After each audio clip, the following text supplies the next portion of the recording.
जय हिंद दोस्तों। केमिस्ट्री का अगर पांचवें चैप्टर की बात करूं दोस्तों, तो ये बात किसी से छुपा है नहीं कि पांचवें चैप्टर में तीन ऐसे सिद्धांत हैं जो हर साल बोर्ड एग्जाम में पूछे जाते हैं।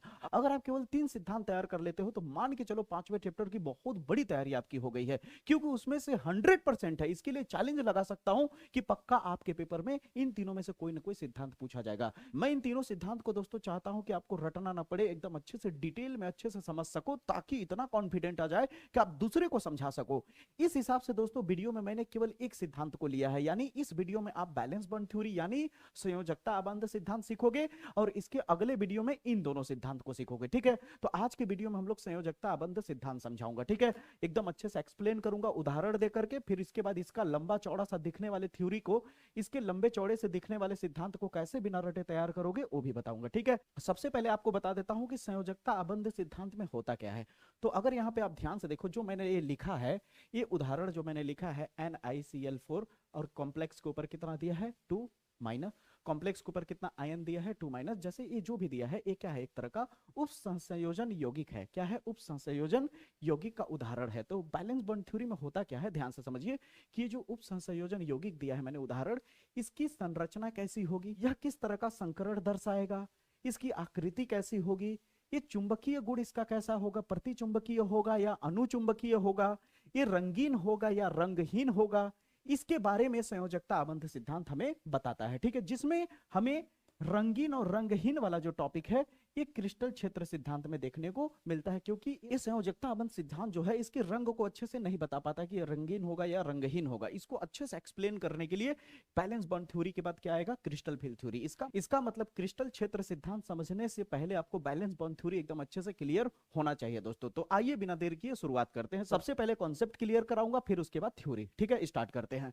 चाहे इनकी संरचना हो, आकृति हो, संकरण हो या फिर चुंबकीय गुण हो, इन सारी चीजों को एक उदाहरण के दम पे आपको समझाता हूं। सबसे पहले आप देखिए, जब भी इस तरह का आप उदाहरण लेते हो तो आपको पता है कि यहाँ पे जो ये इस तरह से मैंने इस तरह से डब्बा बनाया, डब्बा के जस्ट बाद वाला जो यहाँ लिखा हुआ है Ni क्या होता है, सेंट्रल मेटल एटम होता है, जिसे केंद्रीय परमाणु धातु कहते हैं। क्या कहते हैं? केंद्रीय परमाणु धातु कहते हैं। तो उसका सबसे पहले आप ऑक्सीकरण अवस्था निकालते हो। क्या निकालते हो? ऑक्सीकरण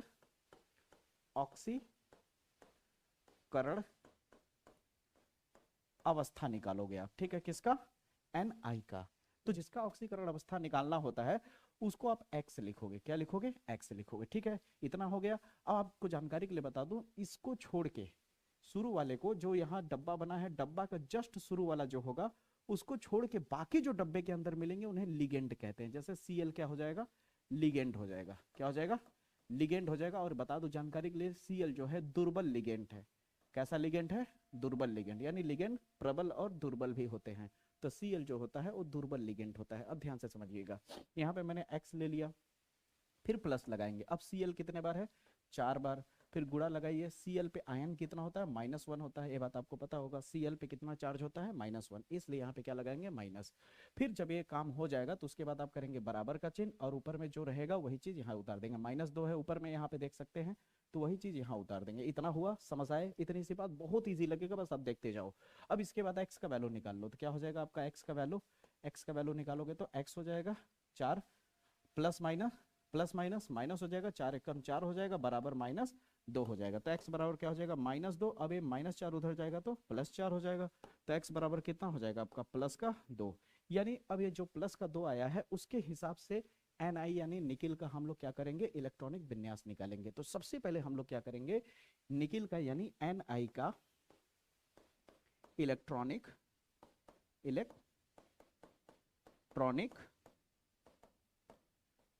विन्यास लिख देते। इलेक्ट्रॉनिक विन्यास आपने 11th में सीखा ही होगा, तो मैं पूरा न लिख करके इसके बाह्यतम कोश का इलेक्ट्रॉनिक विन्यास लिख रहा हूं। तो इसके बाह्यतम कोश का इलेक्ट्रॉनिक विन्यास जब निकालोगे Ni का, तो 3d8 4s2 होता है। ठीक है, 3d8 4s2 होता है। लेकिन हमें निकिल का नहीं निकालना है, हमें क्या निकालना है? इसके ऑक्सीकरण कितना आई है? अवस्था 2 प्लस आई है ना, तो निकिल के ऊपर क्या लग जाएगा? निकेल के ऊपर 2 प्लस लग जाएगा, इसका ऑक्सीकरण अवस्था निकालना। अगर यहाँ 3 प्लस आया होता तो निकेल ऊपर 3 प्लस लग जाता, यहाँ 4 प्लस आया होता तो यहाँ पे 4 प्लस लग जाता। समझ आई मेरी बातें? अब निकेल के ऊपर 2 प्लस के इलेक्ट्रॉनिक विन्यास अगर निकालोगे तो 2 प्लस का मतलब होता है यहाँ इसके ऊपर 2 प्लस लगने का मतलब होता है कि अब इसके पास जितने भी इलेक्ट्रॉन थे बाह्यतम कक्ष में, वहां से 2 इलेक्ट्रॉन निकल जाएगा, यानी हट जाएगा। अगर यहाँ 3 प्लस होता तो यानी 3 इलेक्ट्रॉन निकल जाता, अगर यहाँ 4 प्लस होता तो 4 इलेक्ट्रॉन निकल जाता। तो यहाँ पे आप क्या लिखोगे? यही सेम लिखोगे, Ni2 प्लस का इलेक्ट्रॉनिक विन्यास। अभी सब थ्योरी भी समझाऊंगा, अलग से मैंने थ्योरी यहाँ पे बना रखा है पहले से, आप देख सकते हो, ठीक ना। ये सारी चीजें आपको समझाऊंगा, पहले आप इसके कॉन्सेप्ट को क्लियर करिए, नहीं तो आपको रटाने वाले हजारों मिलेंगे लेकिन कॉन्सेप्ट क्लियर करने वाले बहुत कम मिलेंगे। इसलिए आप चाहते हो किसी भी चीज को फील करना, फील करके समझना, तो मेरी बात को मान के सीखते चलो, चिंता करने कोई बात नहीं। इसके अलावा भी एक और एग्जाम्पल दूंगा ताकि आपका कॉन्फिडेंट लेवल और बढ़ जाए, ठीक है। अब देखिए यहाँ पे क्या है, 3d8 4s2 है, ठीक है। अब यहाँ 2 प्लस आने का मतलब होता है 2 इलेक्ट्रॉन चला गया, तो 2 इलेक्ट्रॉन कहाँ से निकलेगा? इस यस वाले से निकलेगा। कहाँ से निकलेगा? यस, क्योंकि लास्ट में 2 इलेक्ट्रॉन यहाँ दिख रहा है, तो 3d8 रहेगा। लेकिन 4s ये जो ऊपर में लिखा है इलेक्ट्रॉन होता है, तो यहाँ से 2 इलेक्ट्रॉन चला गया तो यस के ऊपर क्या हो जाएगा? 0 हो जाएगा। बताओ यहाँ तक समझ आया या फिर नहीं? क्लियर हुआ यहाँ तक? उसके बाद आपको क्या करना है, ध्यान से देखिए, यहाँ पे क्या है? 3d है, 3d। अब यहाँ पे क्या है? अब यहाँ पे क्या है दोस्तों? 3d है, और यहाँ पे क्या है? 4s है।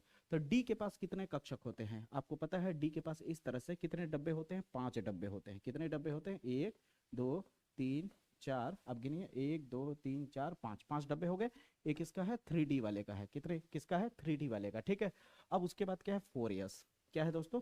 4s। तो 4s का डब्बा बना लीजिए, 4s के पास एक ही डब्बे होते हैं। और आपको ये बात पता होगा कि एक डब्बे में अधिकतम 2 इलेक्ट्रॉन भरे जा सकते हैं। 11th में आपने पढ़ा होगा इलेक्ट्रॉन, 11th मार्क में पढ़ा होगा इलेक्ट्रॉन भरने का क्रम क्या होता है, अभी आपको बता भी दूंगा, चिंता करने की कोई बात नहीं है। अब यहाँ 4s आ गया, तो अब आपको लगेगा कि अब डब्बा तो बनाने की जरूरत है नहीं, तो आप चाहो तो 4s के बाद क्या आना चाहिए? 4p आना चाहिए। 4p के बाद क्या आना चाहिए? 4d आना चाहिए। तो आप अपने मन से और आगे ले जा सकते हो चाहो तो मैं फिलहाल 4p तक ले जा रहा हूँ। p में कितने डब्बे होते हैं? 3 डब्बे होते हैं, क्योंकि p में अधिकतम इलेक्ट्रॉन 6 भरा जा सकता है। p पर अधिकतम इलेक्ट्रॉन कितना हो सकता है? 6 हो सकता है, तो 3 डब्बे हो गए, 2 इलेक्ट्रॉन इसमें, 2 इलेक्ट्रॉन इसमें, 2 इलेक्ट्रॉन इसमें, ये हो गया 4p, ठीक है। यहाँ तक क्लियर है? अब मैं जो बता रहा हूँ ध्यान से समझना। यहाँ तक जब आपको क्लियर हो जाएगा तो इससे क्या होगा, आपको संकरण पता चल जाएगा, संकरण और आकृति। अब कहोगे कैसे? मैं दिखाता हूँ, ध्यान से समझना। d के पास कितना है? 8 इलेक्ट्रॉन है, तो 8 इलेक्ट्रॉन d वाले में भर दो। तो क्या इलेक्ट्रॉन अब 8 इलेक्ट्रॉन भरने का तरीका क्या होता है? एक इलेक्ट्रॉन यहाँ भरोगे, फिर दूसरा तुरंत नहीं भरोगे, दूसरा इसमें भरोगे, दूसरा इलेक्ट्रॉन, तीसरा इलेक्ट्रॉन, चौथा इलेक्ट्रॉन, पांचवा इलेक्ट्रॉन, छठवां इलेक्ट्रॉन, सातवां इलेक्ट्रॉन, आठवां इलेक्ट्रॉन भर दिया हमने। इस तरह से हमने इलेक्ट्रॉनों को भर दिया दोस्तों, ठीक है। यहाँ तक कोई दिक्कत हो तो बताइए? कोई दिक्कत नहीं। अब आती है बारी यस, तो यस में तो कोई इलेक्ट्रॉन है ही नहीं, तो यहाँ पे भरा ही नहीं जाएगा। पी के ऊपर कोई इलेक्ट्रॉन नहीं है, इसलिए यहाँ भी भरा नहीं जाएगा। अब जब पी पे नहीं है तो डी पे तो होगा ही नहीं, और डी तो मैंने वैसे भी लिखा नहीं है, ठीक है। अब यहाँ तक हो जाने के बाद उसके बाद आप क्या करोगे? ध्यान से समझो। उसके बाद अपने लिगेंड पे आप नजर गड़ाओगे कि आपका लिगेंड कैसा है। तो आप कहोगे लिगेंड आपका क्या है? दुर्बल लिगेंड है। क्या है? दुर्बल लिगेंड है। अब दुर्बल लिगेंड की क्या भूमिका है यहाँ पे आपको बताता हूं मैं, ध्यान से समझिए। जैसे यहाँ पे देखिए, यहाँ पे अगर देखा जाए तो एक डब्बे में 2 इलेक्ट्रॉन है, 2 इलेक्ट्रॉन का मतलब युग्म में है, युग्म का मतलब होता है युग्मित इलेक्ट्रॉन, जोड़े में है।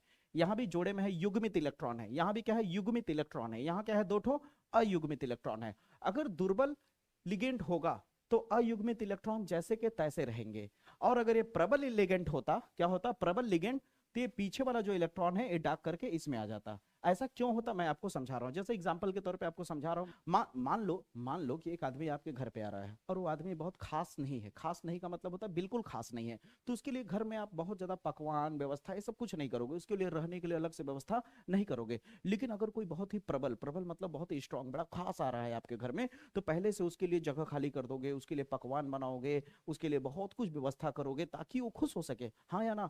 तो दुर्बल लिगेंड जब होगा, अगर दुर्बल लिगेंड होगा, तो ये लोग जो अयुग्मित वाले इलेक्ट्रॉन होते हैं वो जैसे के तैसे रहते हैं, कोई उनके लिए व्यवस्था नहीं होती है, ज्यों का त्यों पड़े रहते हैं। यही अगर ये प्रबल लिगेंड होता तो ये वाला इलेक्ट्रॉन इसमें डाक जाता। समझ आई मेरी बात है? जगह छोड़ दे, जितना ज्यादा से ज्यादा जगह बन सकता है जगह बनाता, ठीक है। समझ आई मेरी बात है? लेकिन अभी ये दुर्बल है इसलिए कोई फर्क नहीं पड़ेगा। अब दुर्बल लिगेंड का काम क्या होता है, ध्यान से समझने की कोशिश करिएगा। अब दुर्बल लिगेंड का काम क्या होता है आपको पता ही है। लिगेंड क्या करता है? सेंट्रल मेटल आइटम के साथ जाकर के जुड़ता है, यानी बंध बनाता है। कैसा? उपसहसंयोजी बंध। तो यहाँ पे क्या ठो लिगेंड है? 4 ठो लिगेंड है। तो ये चारों लिगेंड क्या होगा? इस खाली डब्बे में भरे जाएंगे। चारों लिगेंड क्या होते हैं? खाली डब्बे में भरे जाते हैं। तो क्या यहाँ डब्बा खाली है? नहीं। यहाँ डब्बा खाली है? नहीं। तो कहाँ भरा जाएगा? एक लिगेंड यहाँ भरा जाएगा इस वाले डब्बे में क्लोरीन वाला, एक लिगेंड यहाँ भरा जाएगा क्लोरीन का, एक लिगेंड इस जगह पे भरा जाएगा क्लोरीन का, और एक लिगेंड इस जगह पे भरा जाएगा क्लोरीन का। हाँ या ना में जवाब चाहिए। इतनी बात आपको समझ आई। अब आपसे एक सवाल करता हूँ कि लिगेंड किस किस डब्बे में जाकर के भरे गए हैं, तो इस वाले में और इस वाले में। तो यानी यस वाले में एक डब्बे में भरा गया है और पी वाले के 3 डब्बे में भरा गया है, यानी यहां से लेकर के यहां तक लिगेंड भरे गए हैं। तो यहां से पता चल जाएगा इसकी संकरण। क्या पता चल जाएगा? संकरण। अब संकरण कैसे पता चलेगा? ध्यान से देखिए, यहाँ पे क्या है, यस वाले में भरा गया है, डी वाले में तो भरा नहीं गया है, तो यस वाले में भरा गया, तो यस लिखिए। यस का कितना डब्बा इस्तेमाल हुआ है? एक डब्बा इस्तेमाल हुआ है। अब पी वाले में देखिए, पी वाले में कितने डब्बे इस्तेमाल हुए हैं? 1 2 3, तीनों का इस्तेमाल किया है लिगेंड। तो यहाँ पे क्या हो जाएगा? पावर में 3 हो जाएगा, और पावर में 1 लिखने की जरूरत नहीं होती, आपको पता ही है। अब यहाँ पावर में 1 लिखने की जरूरत नहीं होती, आपको पता ही है, ठीक है। तो यानी इसका संकरण क्या हो जाएगा? sp3 संकरण का हो जाएगा। यानी यह जो उप संयोजन यौगिक है, इसका संकरण कैसा होगा? sp3 वाला संकरण होगा। समझ है मेरी बातें? अब जब इसकी संकरण पता चल गई कि sp3 वाला संकरण है, तो अब दोस्तों इसकी संरचना की अगर मैं बात करूं तो संरचना क्या होगा? ध्यान से समझो। इसकी संरचना जो होगा दोस्तों, वो क्या होगा? चतुष्फलकीय होगा। चतुष्फलकीय होगा। कैसे? मैं दिखाता हूं आपको। देखिए यहाँ पे लिगेंड कहां जाकर के जुड़ते हैं? सेंट्रल मेटल एटम पे। कैठो लिगेंड है? 1 2 3 4। तो एक लिगेंड ऐसे जुड़ेगा, एक लिगेंड इस तरह से जुड़ेगा, एक लिगेंड इस तरह से, और एक लिगेंड इस तरह से। यानी इस तरह से ये जुड़ेंगे दोस्तों, ठीक है। किस तरह से जुड़ेंगे? इस तरह से। और इनकी संरचना कैसी होगी? चतुष्फलकीय संरचना होती है। इतनी बात आपको समझ में आई या नहीं? क्लियर हुआ या नहीं? तो अब दोस्तों संरचना तो क्लियर हो गया। अब बारी आती है कि ये किस तरह की चुंबकीय गुण रखता है, यानी इसके चुंबकीय गुण की अगर बात करूं तो आपसे एक सवाल करता हूं सीधे सीधे। इलेक्ट्रॉन कहां भरे गए हैं? यहां, यहां, यहां, यहां, यहां। ये तो लिगेंड भरे हुए हैं, ठीक है। अगर यहाँ पे ध्यान से देखा जाए, ये इलेक्ट्रॉन क्या है? युग्मित है। एक ऐसा युग्मित है, एक ऐसा युग्मित है। यहाँ क्या है? 2 जगह पे अयुग्मित है। अयुग्मित का मतलब जोड़े में नहीं है। ये क्या है? अयुग्मित है। अयुग्मित का मतलब होता है कि जोड़े में नहीं है। याद रखना मेरी बात को, कभी भी अगर इलेक्ट्रॉन अयुग्मित पाए गए, कभी भी इलेक्ट्रॉन अयुग्मित पाए गए, तो उसका चुंबकीय गुण जो होगा अनुचुंबकीय होगा। उसका चुंबकीय गुण कैसा होगा? अनुचुंबकीय होगा। कैसा होगा? अनुचुंबकीय। अगर मान लो यहाँ पे भी जोड़े में होता है, यहाँ भी जोड़े में होता है, यानी हर जगह जोड़े में होता, यानी अयुग्मित इलेक्ट्रॉन दिखता ही नहीं, तो इसका गुण प्रतिचुंबकीय का हो जाता। इसका गुण कैसा हो जाता? प्रतिचुंबकीय का हो जाता। ईमानदारी से बताइए समझ आ रहा है या नहीं? क्लियर हुआ? अब दोस्तों मान लीजिए अलग से क्वेश्चन पूछ दिया कि इसका चुंबकीय आघूर्ण बताइए, ठीक है। चुंबकीय गुण तो पता चल गया। चुंबकीय आघूर्ण पूछेगा जब चुंबकीय आघूर्ण अगर पूछ दे, तो फार्मूला बनता है दोस्तों n ब्रैकेट में n+2 बनता है, ठीक है। क्या बनता है? n ब्रैकेट में n+2। अब आप कहोगे n क्या है? n अयुग्मित इलेक्ट्रॉनों की संख्या होता है। n क्या होता है? अयुग्मित इलेक्ट्रॉनों की संख्या होता है। अब यहाँ पे बताइए अयुग्मित इलेक्ट्रॉन कितने हैं? ये तो युग्म में है, ये भी युग्म में है, ये भी युग्म में है। ये एक ठो यहाँ पे अयुग्मित है और एक ठो यहाँ पे अयुग्मित है, यानी 2 ठो अयुग्मित है। तो यहाँ पे क्या लिख दोगे? n के जगह पे 2, ठीक है। क्या लिख दोगे? 2 लिख दोगे। अब जैसे इसे हल करोगे तो कितना हो जाएगा? इसे हल करोगे तो क्या हो जाएगा? 2, यहाँ क्या है? गुणा है, 2 और 2 4 हो जाएगा। अब इसे चाहो तो आप 4 को बाहर ला सकते हो। इतना आपका चुंबकीय आघूर्ण हो जाएगा। अब आती है बारी कि ये रंगीन होगा या रंगहीन होगा। तो ये बात याद रखना, अगर अनुचुंबकीय, अगर अब ये बात याद रखना, अगर अयुग्मित रहेगा, अगर अयुग्मित रहेगा तो इसका रंग कैसा होगा? ये रंगीन होगा। ये रंगीन बनाएगा। कैसा बनाएगा? रंगीन। अगर ये सारे जोड़े में होते, ये भी जोड़ा में होता, ये भी जोड़ा में होता, यानी अयुग्मित होता ही नहीं, तभी क्या हो जाता? रंगहीन हो जाता। क्या हो जाता? रंगहीन हो जाता। यहां तक समझ आया नहीं? अगर आप पेशेंस के साथ, धैर्य के साथ अगर आप समझ रहे हो, तो अगला एग्जाम्पल 100% एकदम बेहतर समझ में आएगा आपको। अगला एग्जाम्पल आपके कॉन्फिडेंट लेवल को बढ़ा देगा, उसके बाद थ्योरी को समझेंगे, ठीक है। चलिए स्टार्ट करते हैं।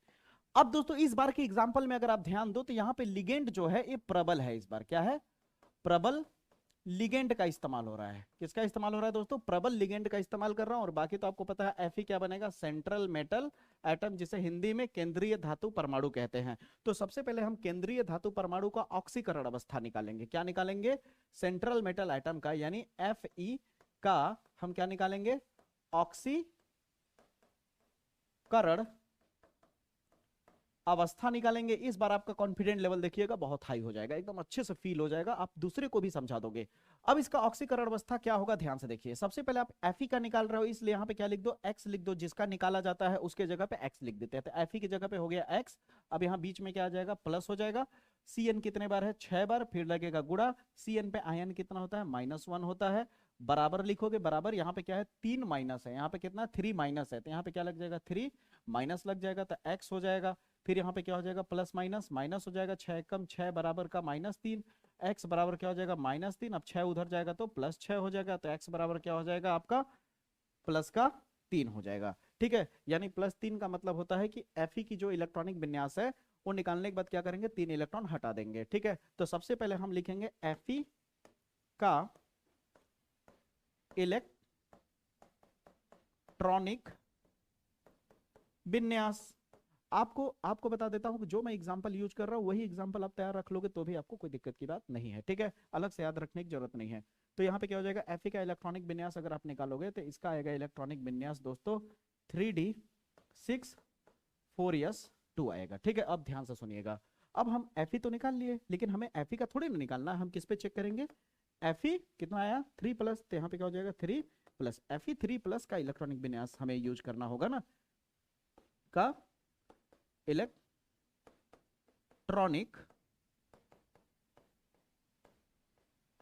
अब इसका इलेक्ट्रॉनिक विन्यास क्या होगा, यहाँ 3+ का मतलब होता है 3 इलेक्ट्रॉन हटाना है, तो 2 इलेक्ट्रॉन यहां से हट जाएगा और 1 इलेक्ट्रॉन यहां से हट जाएगा, यानी 3d5 हो जाएगा और 4s 0 हो जाएगा। बताओ समझ आया या नहीं, क्लियर हुआ।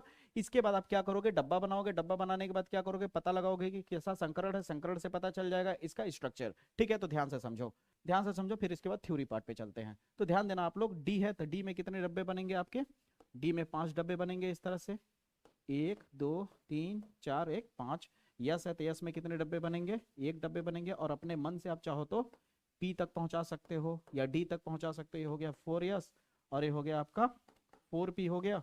ठीक है, डी भी बनाना चाहो तो बना सकते हो, कोई दिक्कत की बात नहीं है। ठीक है, ये हो गया 3d। अब इलेक्ट्रॉन को भर देते हैं दोस्तों, कितना है 5 इलेक्ट्रॉन है, तो हो जाएगा 1 electron 2 electron 3 electron 4 electron 5 electron. अगर दुर्बल लिगेंड होता तब तो हम ऐसे भर के छोड़ देते, लेकिन ये प्रबल लिगेंड है। प्रबल का मतलब होता है बहुत ही वीआईपी गेस्ट है, बहुत ही वीआईपी मेहमान है। अगर वीआईपी मेहमान है तो हमें क्या करना होगा, जितना जगह खाली है, यानी हम क्या करेंगे, यहाँ 1 इलेक्ट्रॉन है और यहाँ 1 जगह खाली है, तो हम क्या करेंगे, इधर वाले इलेक्ट्रॉन को कहेंगे भाई उधर जा करके एडजस्ट हो जाओ, इधर जगह खाली करो, मेहमान आ रहे हैं। ठीक है, बहुत ही वीआईपी लोग आ रहे हैं, तो क्या करेंगे, यहाँ से इलेक्ट्रॉन को हटा करके यहाँ घुसेड़ देंगे। मतलब जितनी इधर जगह बच सक, यानी 100 की एक बात है, सीधे सीधे यहीं से 2-2 इलेक्ट्रॉन भरना शुरू कर देंगे हम लोग। ठीक है, तो यानी ए वाला इलेक्ट्रॉन यहाँ से हट करके कहाँ आ जाएगा, यहाँ पे आ जाएगा, और ए वाला इलेक्ट्रॉन हट करके कहाँ आ जाएगा, यहाँ पे आ जाएगा, और ये तो अकेला बचा। अब इसके लिए तो कोई है नहीं, इसलिए अकेला ही रह जाएगा। ठीक है, यानी हमारा जब वीआईपी मेहमान आएगा तो हम कुछ इस तरह से इलेक्ट्रॉन को भरेंगे। इतनी बात समझ में आ गई। जब इतनी बात समझ में आ गई तो उसके बाद हम लिगेंड को रखेंगे। अब लिगेंड कहाँ भरा जाता है, खाली डब्बे में भरा जाता है। ठीक है, जब इतना काम हो जाएगा तो उसके बाद लिगेंड की बारी आएगी। तो लिगेंड कहाँ भरना है, लिगेंड हमारे पास 6 बार है, यानी Cn कितने बार है, 6 बार, और एक खाली डब्बे में भरा जाता है। तो खाली डब्बे 6 ठो देख लीजिए, यहाँ से स्टार्ट हो रहा है खाली डब्बा। तो एक लिगेंड यहाँ पे भरा जाएगा, एक लिगेंड यहाँ भरा जाएगा, एक लिगेंड यहाँ भरा जाएगा, एक लिगेंड यहाँ भरा जाएगा, एक यहाँ भरा जाएगा, और एक यहाँ भरा जाएगा। हर जगह ये यल फॉर लिगेंड, थोड़ी देर के लिए समझ लो, यल का मतलब लिगेंड। ठीक है, हर जगह पे लिगेंड भर दिया। अब यहाँ पे 6 खाली डब्बे में लिगेंड भर दिया गया है। अब आपसे पूछता हूँ कि कौन कौन से डब्बे यूज हुए हैं लिगेंड को भरने में, तो आप कहोगे बड़ा सिंपल है सर, दिख रहा है यहाँ पे ये वाला डब्बा, यहाँ से लेकर के यहाँ तक के डब्बे इस्तेमाल हुए हैं सर। यानी ए डब्बा ए डब्बा ए डब्बा ए डब्बा ए डब्बा ए डब्बा इस्तेमाल हुआ है, यानी डी का भी इस बार डब्बा इस्तेमाल हुआ है। तो इसकी संकरण जो होगी, संकरण क्या हो जाएगी, आ रहा है मजा, एकदम क्लियर हो रहा है ना। अब इसके संकरण क्या हो जाएगी, 2 डब्बे हैं, 1 डब्बा और 1 डब्बा इस्तेमाल हुआ है। तो कुल मिलाकर के डी के कितने डब्बे इस्तेमाल हुए हैं, डी के कितने डब्बे इस्तेमाल हुए, एक यहाँ और एक यहाँ, यानी 2 बार डब्बे इस्तेमाल हुए हैं। यस के कितने डब्बे इस्तेमाल हुए, 1 बार इस्तेमाल हुए हैं। पी के कितने डब्बे इस्तेमाल हुए, 3 डब्बे इस्तेमाल हुए हैं। यानी इसका संकरण क्या हो जाएगा, D2sp3 हो जाएगा। क्या हो जाएगा, D2sp3 हो जाएगा। 1 लिखने की जरूरत नहीं है पावर में। ठीक है, अब याद रखना मेरी जानकारी के लिए मेरे भैया कि D2sp3 का जो क्या कहते हैं संरचना होता है, इसकी जो संरचना होगी, संरचना जो होगी वो किस तरह दिखेगी, ध्यान से देखो। और ये जो छायो लिगेंड है कहाँ जुड़ रहे हैं, Fe के पास जुड़ रहे हैं। तो ध्यान से देखना, ध्यान से देखना किस तरह से जुड़ेंगे। एक यहां से जुड़ जाएगा Cn, ठीक है, एक यहां से जुड़ जाएगा Cn, देखते जाओ, एक यहां से जुड़ जाएगा Cn, और एक यहां से जुड़ जाएगा Cn, यानी कुछ इस तरह से जुड़ गए। कितने, 4 ठो जुड़ गए। अब 4 ठो जुड़ गए, अब 2 ठो बचा। एग्जाम्पल के तौर पे मेरे मोबाइल को मान के चलो कि यहाँ बीच में क्या है, Fe है, एक कोने पे यहाँ Cn हो गया, एक कोने पे यहाँ Cn हो गया, एक कोने पे यहाँ Cn हो गया, एक कोने पे यहाँ Cn हो गया। अब पांचवा और छठवां Cn कहाँ होगा, इसके पांचवा एक ऊपर से आएगा और एक नीचे से आएगा, यानी एक ऊपर से जुड़ेगा Cn इस तरह से, ठीक है, और एक नीचे से आके जुड़ेगा Cn, ठीक है। अगर इसे देखा जाए तो ये संरचना कैसी है, अष्टफलकीय संरचना है। कैसी है दोस्तों, अष्टफलकीय संरचना, अष्टफलकीय संरचना है ये, अष्टफलकीय संरचना। ज्यादातर याद रखिएगा चतुष्फलकीय या तो अष्टफलकीय ही संरचना ज्यादातर देखने को मिलता है। अब आपसे पूछेगा कि ये किस तरह का है। अब आपसे पूछेगा एक चुंबकीय गुण कैसा है इसका, चुंबकीय गुण कैसा होगा। तो चुंबकीय गुण सीधी सी बात है, देखो यहाँ युग्मित है या नहीं, तो यहाँ युग्मित है, यहाँ युग्मित है, लेकिन एक ठो अयुग्मित है। चाहे एक ठो अयुग्मित हो चाहे 10 ठो है, अयुग्मित है ना, अयुग्मित है ना। अयुग्मित होगा तो अनुचुंबकीय होगा, और अयुग्मित बिल्कुल अगर दिखना बंद हो जाए तो प्रतिचुंबकीय हो जाएगा। यहाँ पे एक ठो है ना अयुग्मित, यहाँ एक ठो है ना अयुग्मित, इसलिए क्या होगा, अनुचुंबकीय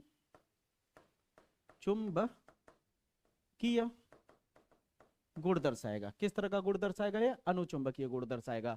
और अनुचुंबकीय है तो क्या होगा, ये रंगीन आयन बनाएगा, रंगीन, ठीक है। किस तरह का आयन होगा, रंगीन होगा। अगर अयुग्मित होगा तो रंगीन होगा, ठीक है। युग्मित हो जाएगा यानी अयुग्मित दिखना बंद हो जाएगा तो रंगहीन हो जाएगा। यहाँ पे जो रंग की बात कर रहा हूँ, ये यहाँ जो रंग की बात कर रहा हूँ, यहाँ बैलेंस बॉन्ड थ्योरी जो होता है पूरी तरह से रंग को अच्छे से एक्सप्लेन नहीं कर पाता है, इसलिए हमें क्रिस्टल फिल थ्योरी की जरूरत पड़ती है। समझ आई मेरी बातें, यहाँ तक बताओ ईमानदारी से क्लियर हुआ या नहीं, पक्की बात मानो। अगर इसका आघूर्ण निकालना चाहो, चुंबकीय आघूर्ण, तो चुंबकीय आघूर्ण का फार्मूला भी मैंने बताया, इसे म्यू से दर्शाया जाता है।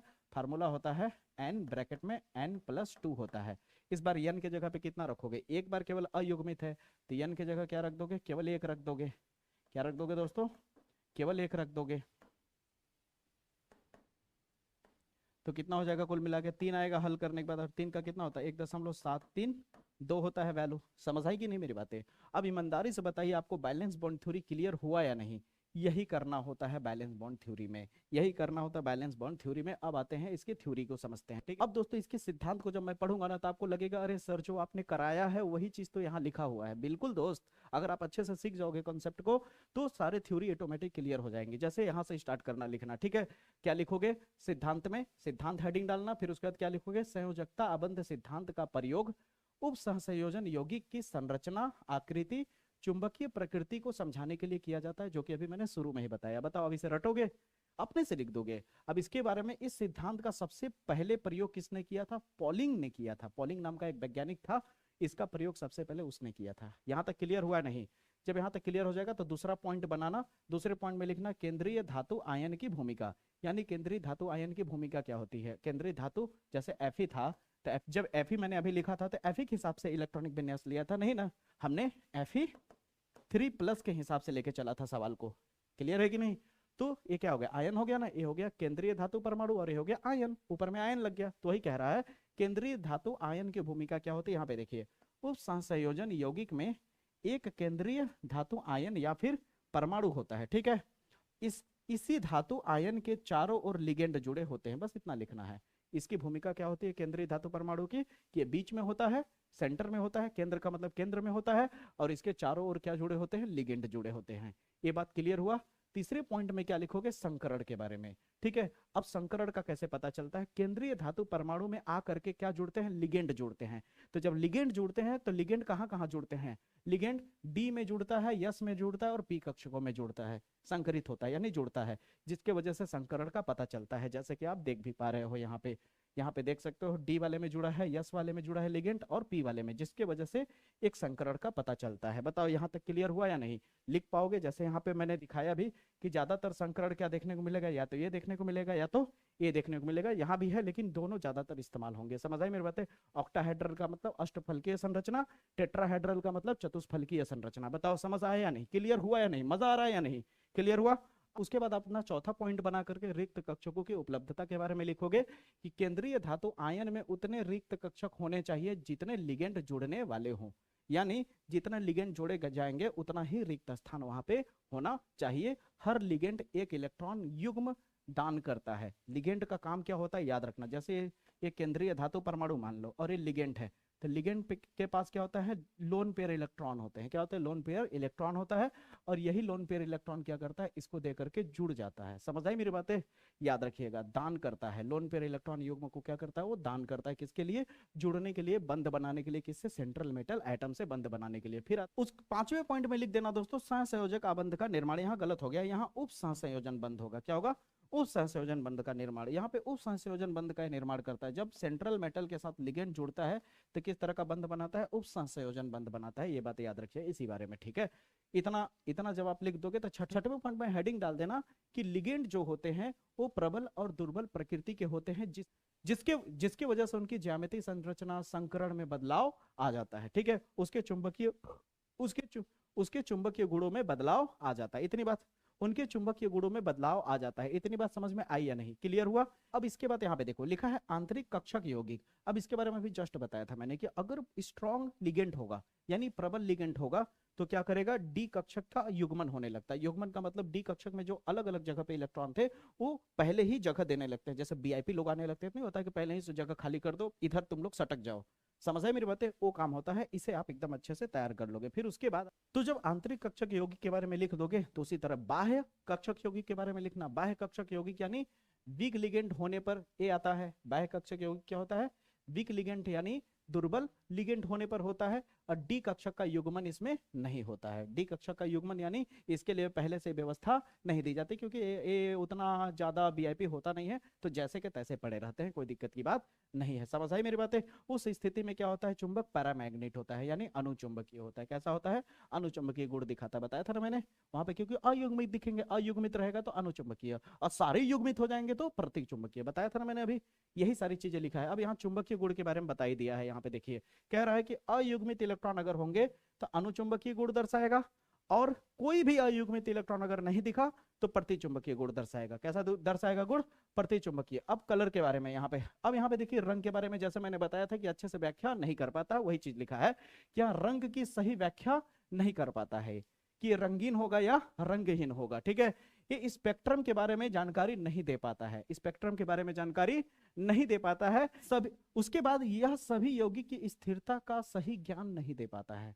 इसलिए उसके बाद यहाँ पे क्या लिखा निष्कर्ष में कि इसलिए संयोजकता अबंध सिद्धांत जो है उप संयोजन यौगिक की संरचना, संकरण और चुंबकीय गुण के बारे में तो समझा पाता है, लेकिन रंग और स्पेक्ट्रम की व्याख्या नहीं कर पाता है, जिसके लिए आगे चल करके क्रिस्टल फील्ड थ्योरी यानी क्रिस्टल क्षेत्र सिद्धांत दिया गया।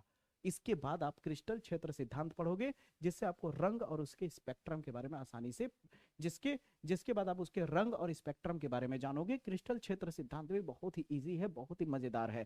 जैसे आपको यहाँ पे बैलेंस बॉन्ड थ्योरी समझ में आया, वैसे क्रिस्टल फील्ड थ्योरी भी आपको इजीली एकदम अच्छे से समझ में आ जाएगा। तो आप इसे अच्छे से नोट कर लो या तो स्क्रीनशॉट ले लो। तो अब जितनी भी बातें मैंने बताई दोस्तों, वीडियो को पीछे भगा करके जितनी भी थ्योरी अभी आपको मैंने दिखाया उसे एकदम अच्छे से स्क्रीनशॉट ले लीजिए, उसी को ही तैयार करिए दोस्तों। नहीं तो दोस्तों आपको फालतू का भारी भरकम थ्योरी रटना पड़ जाएगा। तो जिस हिसाब से समझाया, उम्मीद करता हूँ आपके, जिस हिसाब से मैंने समझाया, उम्मीद करता हूँ आपको एकदम अच्छे से क्लियर हो गया होगा। अब दोस्तों अगले वीडियो में क्रिस्टल क्षेत्र सिद्धांत और वर्नर थ्योरी को लेकर के आऊंगा। तब तक के लिए जय हिंद, जय भारत।